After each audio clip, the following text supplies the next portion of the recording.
दोस्तों आज की वीडियो में हम देखने वाले हैं आइडेंटिटीज पॉलिनोमियल की रूट्स पर बेस्ड, जो आपको भाई 10th क्लास में बहुत यूज में आती है। तो सबसे पहले आइए समझते हैं।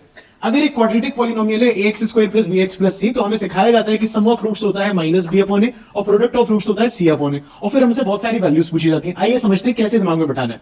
तो हमसे पूछा जा सकता है, बताइए alpha square plus beta square क्या होगा। तो आप सोचो जरा यार, दोनों का स्क्वायर किसमें दिखता है? तो मुझे दिखता है a प्लस बी के होल स्क्वायर में, तो मैंने फटाफट से लिख दिया अल्फा प्लस बीटा का होल स्क्वायर। बट यहां पर एक बात समझनी पड़ेगी, ये क्या क्या देगा मुझे? ये मुझे देगा अल्फा स्क्वायर, ये देगा बीटा स्क्वायर, वो दोनों तो चाहिए चलेगा, बट ये 2 अल्फा बीटा भी तो देगा। तो मैंने कहा वो नहीं चाहिए भैया, तो वापस करो वापस करो वापस करो, मतलब माइनस करो। तो मैं माइनस कर दूंगा 2 अल्फा बीटा। ऐसे ही अगर मुझसे बोले रहे अल्फा की पावर 4 प्लस बीटा की पावर 4, तो अब ये किसके स्क्वायर में आएगा? तो भाई इसको हमें लिखना पड़ेगा alpha square plus beta square का होल स्क्वायर। अगेन ये क्या देगा मुझे? ये देगा अल्फा की पावर 4, ये देगा बीटा की पावर 4, और साथ में देगा 2 times alpha square beta square. जो नहीं चाहिए तो वापस कर देंगे 2 times alpha square beta square, जिसको मैं लिख सकता हूं अल्फा बीटा का होल स्क्वायर। अब मान लो 8 पूछेंगे तो आई थिंक आप निकाल पाएंगे, बट अगर क्यूब पूछ लिया alpha cube plus beta cube, तो क्या करेंगे? तो आप जानते हैं a प्लस बी का होल क्यूब लगाते हैं, तो भाई हम लिखेंगे अल्फा प्लस बीटा का होल क्यूब। अब ये क्या देगा? ये मुझे अल्फा क्यूब देगा, बीटा क्यूब देगा, साथ में देगा 3 alpha beta into alpha plus beta, जो नहीं चाहिए भाई, क्योंकि मुझे बस अल्फा क्यूब बीटा क्यूब चाहिए। तो वापस कर दो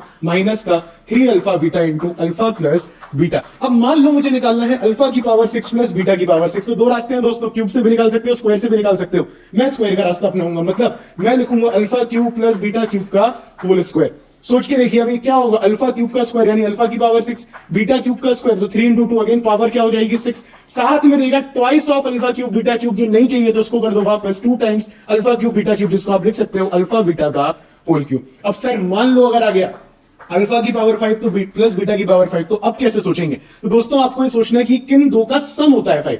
तो आप बोलेंगे कि सर ये 2 और 3 का होता है, और 2 और 3 हम निकाल लेते हैं। सम तो सर 4 और 1 का भी हो सकता है, वहां से भी निकाल सकते हो।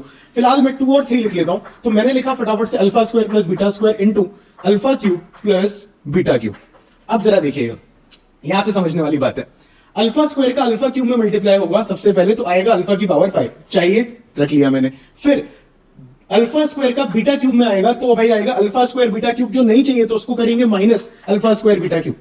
फिर बीटा स्क्वायर का अल्फा क्यूब में करोगे तो आएगा बीटा स्क्वायर अल्फा क्यूब, वो भी नहीं चाहिए तो उसको भी क्या कर दोगे आप? माइनस। फिर बीटा स्क्वायर का बीटा क्यूब में करोगे तो आएगा बीटा की पावर 5, वो तो चाहिए तो उसको माइनस नहीं करेंगे। दोस्तों इन दोनों की वैल्यू तो आप निकालना सीख ही चुके हो। अब इसका क्या करें सर? इसमें से कॉमन निकाल लीजिए, इसमें से इस पूरे में से कॉमन निकाल लीजिए, माइनस का अल्फा स्क्वायर माइनस का बीटा स्क्वायर, अंदर बचेगा यहां से बीटा और यहां से अल्फा। इसको लिख सकते हो आप अल्फा बीटा का होल स्क्वायर, आप क्वेश्चन कर लेंगे। तो अब फटाफट से सोचिएगा इसमें कि अल्फा की पावर 7 प्लस बीटा की पावर 7 हम कैसे निकालेंगे। मुझे उम्मीद है आपको आइडेंटिटीज क्लियर हो गई होंगी, कमेंट्स में बताइएगा।